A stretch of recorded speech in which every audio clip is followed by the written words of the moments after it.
ಸರ್ವರಿಗೂ ನಮಸ್ತೆ. ನಾನು ಚರಣ್ರಾಜ್ ಅಡಾಡಿ.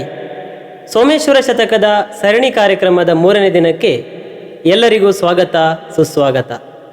ನಿನ್ನೆ ದಿನ ನಾವು ಕೆಲವಂ ಬಲ್ಲವರಿಂದ ಕಲಿತು ಎನ್ನುವಂತಹ ಪ್ರಸಿದ್ಧ ಶತಕದ ನುಡಿಗಳಲ್ಲಿ ಸಮಾಜದಲ್ಲಿ ವ್ಯಕ್ತಿಯೊಬ್ಬ ಅನೇಕ ಮೂಲಗಳಿಂದ ಕಲಿತಾನೆ ಅನ್ನುವಂಥದ್ದನ್ನು ತಿಳ್ಕೊಂಡ್ವಿ. ಒಬ್ಬ ವ್ಯಕ್ತಿ ಶಿಕ್ಷಕರಿಂದ ಅಥವಾ ಗುರುವಿನಿಂದ ಕಲಿತಾನೆ ಅಂತ ಹೇಳಿದ್ರೂ ಸಹ ಅಲ್ಲಿ ಪರಿಪೂರ್ಣ ಅಂತ ಇಲ್ಲ. ಗುರುವಿನಿಂದ ಕೇವಲ ಕಾಲು ಭಾಗವನ್ನಷ್ಟೇ ಕಲೀಲಿಕ್ಕೆ ಸಾಧ್ಯ.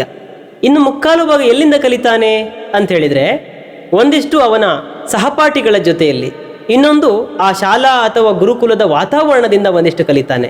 ಹಾಗೆ ಇನ್ನೊಂದು ಭಾಗವನ್ನು ತನ್ನ ಸ್ವಂತ ಬುದ್ಧಿಯಿಂದ ಕಲಿತಾನೆ. ಹೀಗೆ ಕಾಲು ಕಾಲು ಕಾಲು ಕಾಲು 4 ಭಾಗ ಸೇರಿ ಪರಿಪೂರ್ಣ ಒಂದು ವಿದ್ಯೆ ಅಂತ ಹೇಳ್ತಾರೆ ತಿಳಿದವರು. ಅದೇ ತರಹನೇ ಇಷ್ಟೆಲ್ಲ ವಿಚಾರಗಳನ್ನು, ನೀತಿಯನ್ನು ಜಗತ್ತಿಗೆ ಬೋಧಿಸುವಂತಹ ಶಿವಭಕ್ತ ಸೋಮನಾಥ ತನ್ನ ಸೋಮೇಶ್ವರ ಶತಕದಲ್ಲಿ ತನ್ನ ಮುಂದಿನ ಶತಕದ ಭಾಗದಲ್ಲಿ ಹೀಗೆ ಹೇಳ್ತಾನೆ: ನೀತಿ ಕೆಲವೊಂದು ಅನುಭವ, ಕೆಲವೊಂದು ಶಾಸ್ತ್ರ, ಹೀಗೆ ಅನೇಕ ಮೂಲಗಳಿಂದ ಹೇಳಬಹುದು. ಅಂತೆಯೇ ಆ ಹೇಳಿದಂತಹ ಎಲ್ಲ ನೀತಿಗಳಲ್ಲಿಯೂ ಕೂಡ ಪರಿಪೂರ್ಣತೆ ಅನ್ನೋದು ಇಲ್ಲದೇನೂ ಇರಬಹುದು. ಆದ್ದರಿಂದ ಜಗತ್ತಿಗೆ ಸಾಹಿತಿಯಾಗಿ, ಕವಿಯಾಗಿ ಅತ್ಯಂತ ವಿಧೇಯನಾಗಿರ್ತಕ್ಕಂತಹ ಸೋಮನಾಥ ಹೇಳ್ತಾನೆ, ತಾನು ಹೇಳಿರ್ತಕ್ಕಂತಹ ನೀತಿಗಳಲ್ಲಿ ತಿದ್ದುವಂತಹ ಅಂಶಗಳು ಇದ್ದಲ್ಲಿ ತಾವೆಲ್ಲರೂ ಕೂಡ ಉದಾರ ಮನಸ್ಸಿಂದ ಆ ಕಡೆ ಗಮನ ಹರಿಸಬೇಕು ಅನ್ನುವುದರ ಕುರಿತಾಗಿ ಇರತಕ್ಕಂತಹ ಒಂದು ಶತಕ ನಾವೆಲ್ಲರೂ ಕೂಡ ಅತ್ಯಂತ ಮಧುರ ಧ್ವನಿಯಲ್ಲಿ ಒಮ್ಮೆ ಕೇಳಿ ಆಮೇಲೆ ಅರ್ಥವನ್ನು ತಿಳ್ಕೊಳ್ಳೋಣ. ಅದರಂ ನೀತಿಯ ಸದನಂ ಸಕಲ ಲೋಕಕ್ಕಾಗಬೇಕೆಂದು ಪೇಳಿದ ಸೋಮಂ ಸುಜನರ್ಕಳಿ ಶತಕದೊಳ್ ತಪ್ಪೇಳ್ದೊಡಂ ತೆತ್ತಿ ತೋರ್ಪುದು ನಿಮ್ಮುತ್ತಮ ಸದ್ಗುಣಗಳ ಜಗದ್ವಿಖ್ಯಾತಮಂ ಮಾಳ್ಪುದ ಮುದದಿಂ ನಿಮ್ಮವನೆಂಬುದೈ ಹರ ಹರ ಶ್ರೀ ಚನ್ನ ಸೋಮೇಶ್ವರ. ಶತಕ 3ರಲ್ಲಿ ಅದರಿಂ ನೀತಿಯೇ ಸಾಧನಂ ಸಕಲ ಲೋಕಕ್ಕಾಗಬೇಕೆಂದು ಪೇಳಿದ ಸೋಮಂ.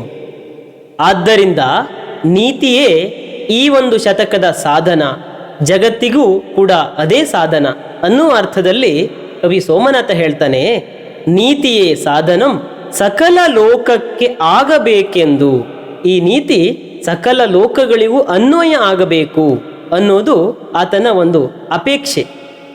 ಹಾಗೆ ಹೇಳಿದಂತಹ ಸೋಮ ಸುಜನರ್ಕಳ್, ಇದನ್ನ ಕೇಳುವ, ಓದುವ ಉತ್ತಮ ಜ್ಞಾನಿಗಳು ಸುಜನರು. ಕವಿರಾಜ ಮಾರ್ಗದಲ್ಲೂ ಸಹ ಸುಜನ ಅನ್ನುವಂತಹ ಒಂದು ಅದ್ಭುತ ಪದವನ್ನು ಬಳಸಿದ್ದಾರೆ. ಅದೇ ತರಹನೇ ಶತಕದಲ್ಲಿಯೂ ಕೂಡ ಸುಜನರ್ಕಳ್, ಸುಜನರು ತಪ್ಪಿರ್ದೊಡೆ. ಈ ಒಂದು ಶತಕಗಳಲ್ಲಿ ನೀತಿ ಅಥವಾ ಯಾವುದಾದ್ರೂ ಅಂಶಗಳು ತಪ್ಪು ಕಂಡಲ್ಲಿ ಅದನ್ನು ತಿದ್ದಬೇಕು.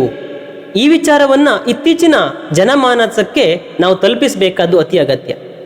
ಇನ್ನೊಬ್ಬರಲ್ಲಿ ತಪ್ಪುಗಳು ಸದಾ ಕಾಣುತ್ತೆ ನಿಜ, ಆದರೆ ಆ ತಪ್ಪುಗಳನ್ನು ತಿದ್ದುವ ವಿಧಾನ ಅತಿ ಮುಖ್ಯ ಆಗಿರ್ತಕ್ಕಂಥದ್ದು. ತಪ್ಪು ಮಾಡುವುದು ಸಹಜ, ಅಂದರೆ ಮನುಜ ಸಹಜವಾಗಿ ತಪ್ಪು ಮಾಡ್ತಾನೆ, ಅದನ್ನು ತಿದ್ದಿ ನಡೆಯೋನು ಮನುಜ ಅಂತ ಹೇಳ್ತಾರೆ. ಇಲ್ಲಿ ತಪ್ಪುಗಳು ಅನೇಕರಿಂದ ಆಗಬಹುದು, ಆದರೆ ಆ ತಪ್ಪುಗಳನ್ನು ತಿದ್ದುವ ದೃಷ್ಟಿಯಿಂದ, ಆ ವ್ಯಕ್ತಿ ತಮ್ಮವನು ಅನ್ನುವ ದೃಷ್ಟಿಯಿಂದ ಆ ಹೇಳುವಂತಹ ವಿಧಾನ ಇದೆಯಲ್ಲ, ಅದು ಅತಿ ಮುಖ್ಯ ಆಗಿರುತ್ತೆ.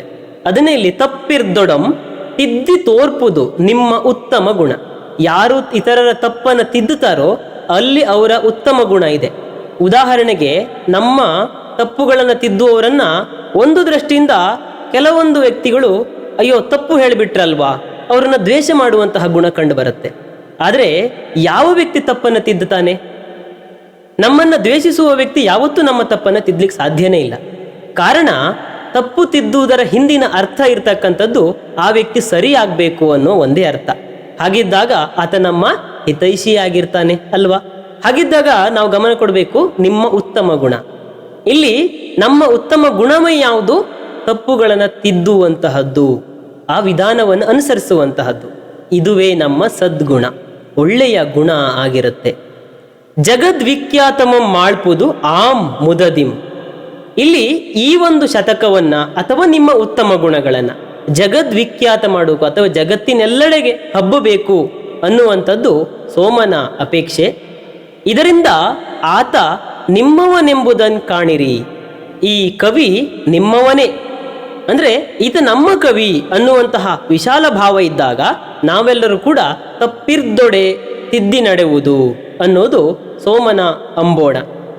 ಹೀಗೆ ಹೇಳ್ತಾ ಆತ ತನ್ನ ಆರಾಧ್ಯ ದೈವವಾದ ಚೆನ್ನ ಸೋಮೇಶ್ವರನನ್ನ ಮತ್ತೆ ಸ್ಮರಿಸ್ತಾನೆ. ಹರಹರ ಶ್ರೀ ಚೆನ್ನ ಸೋಮೇಶ್ವರ ಅನ್ನುವಂಥದ್ದು ಈ ಒಂದು ನುಡಿಯ ಸಾರ.